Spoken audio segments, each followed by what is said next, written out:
दोस्तों नमस्कार। मैं फिर से ही ये जो कमेंट सेक्शन में क्वेश्चन आते हैं उनका क्वेश्चन आंसर सेशन स्टार्ट कर रहा हूँ। मैं देवेन जी आपसे रिक्वेस्ट करता हूँ कि कमेंट सेक्शन वाले जो मोस्ट इम्पॉर्टेंट और रिलेवेंट क्वेश्चन है उनको स्टार्ट करिए। Okay, thank you sir. मेरा पहला क्वेश्चन ये है कि क्या ए नेगेटिव ब्लड ग्रुप वाले आईवीएफ नहीं करवा सकते? ए नेगेटिव ब्लड ग्रुप वाले आईवीएफ बिल्कुल करा सकते हैं, कोई प्रॉब्लम नहीं है। पर लोगों को ये लगता है कि जो नेगेटिव ब्लड ग्रुप है उसमें प्रेगनेंसी होने से बहुत प्रॉब्लम होती है। आजकल की डेट में नेगेटिव ब्लड ग्रुप वाले भी यदि प्रेग्नेंट होते हैं तो उनका बहुत अच्छे से मैनेजमेंट होता है, इसलिए नेगेटिव ब्लड ग्रुप लेके बहुत परेशान नहीं होते। यदि हस्बैंड वाइफ का एक ही ब्लड ग्रुप है तो भी उससे कोई प्रॉब्लम नहीं होता, इसलिए आप ए नेगेटिव वाले भी आईवीएफ करा सकते हैं। मेरा नेक्स्ट क्वेश्चन ये है कि मुझे ब्लड शुगर है और थायराइड है, क्या मैं आईवीएफ करवा सकती हूँ? ओके, कोई भी मेडिकल कंडीशन, जैसे मैं आईवीएफ करने के पहले TSH, thyroid, blood sugar, serum creatinine, ये सब एक मेडिकल फिटनेस का टेस्ट होता है। चाहे आप आईवीएफ से प्रेगनेंसी लेने जाएं, चाहे आप नेचुरल प्रेग्नेंट होने जाएं, एक प्री प्रेगनेंसी क्लिनिक हमारे यहाँ तो होती नहीं है इंडिया में, पर मैं प्री प्रेगनेंसी केयर उसको बोलता हूँ, जिसमें आपका ब्लड शुगर कंट्रोल हो जाना चाहिए। यदि दवाई से, टैबलेट से नहीं हो रहा है तो इंसुलिन से होना चाहिए, और यदि थायराइड, हाइपोथायराइड है या हाइपरथायराइड है तो उसको खूब आसानी से दवाइयों से उसको कंट्रोल किया जा सकता है। पर ये ध्यान रखिए कि यदि कंट्रोल अवस्था में आप हैं ब्लड शुगर और थायराइड के, तो अपनी मर्जी से ये मत सोचिए कि अब तो नॉर्मल हो गया, हम दवाई बंद कर सकते हैं। डॉक्टर से ज़रूर पहले पूछ लीजिए। मेरा नेक्स्ट क्वेश्चन ये है कि एक पेशेंट ने मुझसे ये पूछा है कि मेरा एएमएच लेवल 0.83 था, उसके बाद मुझे आईवीएफ की सलाह दी गई, मैंने आईवीएफ करवाया, मुझे पीरियड के second day enteral follicle count काफ़ी अच्छा दिखा। उसके बाद मेरे इंजेक्शन स्टार्ट हुए। देन जब ओवम पिकअप हुआ तो ओवम पिकअप में 8 eggs निकले, बट सारे के सारे एम्प्टी एग्स थे। इसका क्या मतलब हुआ सर? एम्प्टी फॉलिकल से ये मेरे साथ भी एक आध बार होता है, आज भी हुआ है। जैसे एक पेशेंट थी, उसका एक रीज़न बहुत बड़ा मुझे ये लगता है कि जो एचसीजी हमने रात में लगाने का, जो सबसे पहले पेशेंट तो बोलती है हमने लगाया है, कई बार जो एचसीजी के रिसेप्टर्स होते हैं, मैं उतना डिटेल में नहीं जाऊंगा, पर एक ये प्रॉब्लम होती है, एक ये कारण हो सकता है कि उसका जो एचसीजी का रिसेप्टर है वो उसको काम नहीं किया और इसके कारण दवाई काम नहीं की। जो सेकेंड अटेम्प्ट मैं करूंगा उसमें मैं उसको जीएनआरएस ट्रिगर पे रखूंगा ताकि मुझे एचसीजी यूज ही ना करना पड़े। तो ये कारण हो सकता है, पर ये बहुत कम होता है और फिर से रिपीट अटेम्प्ट जरूर करना चाहिए। मेरा नेक्स्ट क्वेश्चन ये है कि क्या प्रेगनेंसी में सोनोग्राफी बार बार करवाने से बच्चे में कोई खतरा होता है? क्या ये सेफ है? क्या बार बार प्रेगनेंसी में सोनोग्राफी कराना ठीक है?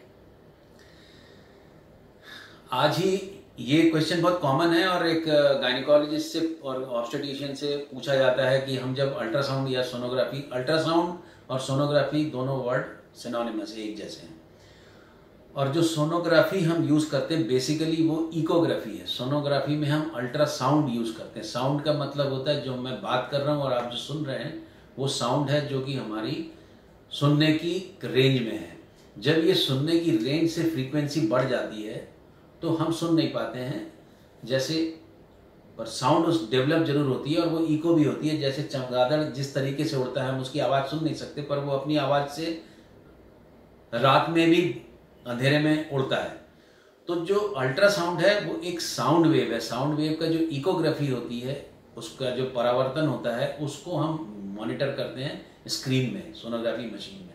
तो इसलिए आपको सोनोग्राफी को एक्सरे के साथ या यूवी रेज के साथ या फिर एक्सरे के अन्य मेथड के साथ में कभी भी तुलना नहीं करते हैं। लोग करते हैं, लोग सोचते हैं कि सोनोग्राफी और एक्सरे एक जैसा है, बार बार जैसे एक्सरे करने से भ्रूण खराब हो सकता है, सोनोग्राफी करने से भ्रूण खराब हो जाएगा या गर्भस्थ शिशु खराब हो जाएगा। बहुत ही कम, बहुत ही लोअर रेट है जब हम बहुत हाई फ्रीक्वेंसी अल्ट्रासाउंड बहुत शुरू वाली प्रेगनेंसी में, मतलब 6 हफ्ते के भीतर करें, जो नॉर्मली कोई भी सोनोलॉजिस्ट नहीं करता। इसलिए सोनोग्राफी कराने से यदि हम हर हफ्ते भी अल्ट्रासाउंड करें तो उससे घबराना नहीं चाहिए। मेरा नेक्स्ट क्वेश्चन और सबसे इम्पोर्टेंट क्वेश्चन ये है कि बहुत सारे कमेंट्स आ रहे हैं, सर आपका एड्रेस क्या है, सर कृपया अपना मोबाइल नंबर दीजिए। आपके यहाँ आईवीएफ का कितना खर्चा आता है? क्या कोई छुपा हुआ खर्च तो नहीं है? सबसे पहली बात तो ये है कि जो एड्रेस है वो जबलपुर मध्य प्रदेश में, और आइडियल फर्टिलिटी, और जो जो मेरे से बार बार ये पूछा जाता है कि आपका नंबर क्या है, तो ये नंबर इसमें फ्लैश है, इसमें दिखता है। इस नंबर पे आप फ़ोन करेंगे, आपको या तो मिस्टर देवेंद्र या फिर नितिन से बात हो सकती है। मेरा जो वेबसाइट है उसमें भी आप जाओगे तो आपको पूरा डिटेल मिल सकता है। अब बात आती है खर्च की। सबसे इम्पॉर्टेंट बात यह है कि जो भी व्यक्ति, जो भी कपल आईवीएफ कराने आता है, तो जब घर से चलता है तो उसके माइंड में ये मेकअप रहना चाहिए कि उसको कितना एक बजट होगा एक आईवीएफ के लिए। सक्सेस होना नहीं होना एक अलग बात है, पर एक आईवीएफ अटेम्प्ट में कितना खर्चा होगा, पेशेंट को यहाँ आके कितना खर्चा होगा, वो उसको एक क्लियर पिक्चर होनी चाहिए। उस क्लियर पिक्चर में मैं ये कहना चाहता हूँ कि मोस्टली, जैसे देवेंद्र जी आप ही बात करते हो, आप ये बता सकते हो कि जैसे हमारा जो खर्च है वो 90,000 जो फिक्स्ड है विथ मेडिसिन। यस। और वो जो खर्च होता है, यदि मैं उसको बोलूँ तो ये पीरियड का दूसरा दिन है। इस दूसरे दिन से यदि मैं इंजेक्शन लगाना चालू करता हूँ रोज़, फिर स्कैन करता हूँ, सोनोग्राफी करता हूँ, फिर यहाँ ओवम पिकअप होता है, फिर यहाँ एम्ब्रियो ट्रांसफ़र होता है, फिर यहाँ पर ल्यूटियल फेज सपोर्ट दिया जाता है, यहाँ प्रेगनेंसी टेस्ट होता है,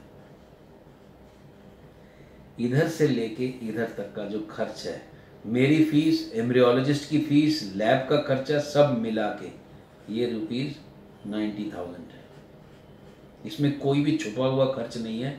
हो सकता है कि मैं 400-500 रुपये का एक आध बीच में, बहुत ही रेयरली, E2 ईस्ट्राडियोल कराऊं।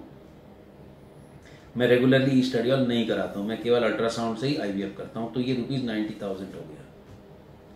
इस 90,000 को खर्च करने के पहले एक पेशेंट की हिस्ट्रोस्कोपी होती है, उसमें 15,000 रुपये का खर्चा आता है। ये अंडर जीए होती है, अंडर एनेस्थीसिया होती है। इसको करने के पहले हमको यहाँ पर कुछ टेस्ट करने पड़ते हैं हस्बैंड वाइफ के। इसमें कितना खर्चा आता है सर? बेसिकली जो 3 से 4,000 रुपये।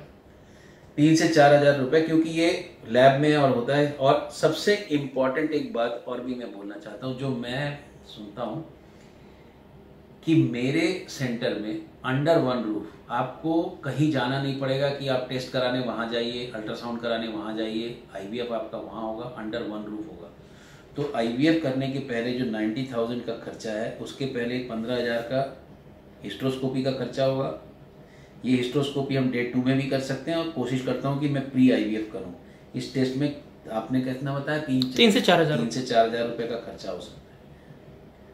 अब ये आप देख लीजिए कि जब भी यहाँ आते हैं तो 15,000 और 90,000 हो गया 1,05,000 और 3-4, मतलब 1,10,000 रुपये में आपका मेरे यहाँ अपीयर होने से लेके प्रेगनेंसी टेस्ट, ऐसे ही है ना? Yes, exactly. इतना खर्चा है, इसमें कोई भी ऐसा एडिशनल खर्चा नहीं होता। Even 90,000 including all medicine, including all till pregnancy test, till pregnancy. Yes.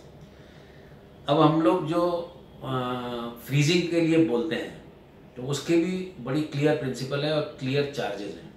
यदि हम यहाँ पर लगता है कि हमारे पास में एक्स्ट्रा एम्ब्रियो है,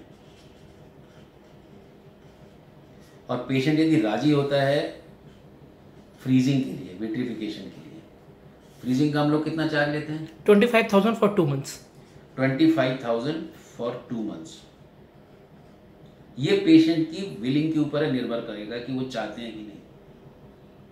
यदि हम इस फ्रोजन को आफ्टर 2 मंथ ट्रांसफर करते हैं तो वो कितना खर्चा आता है? 35,000।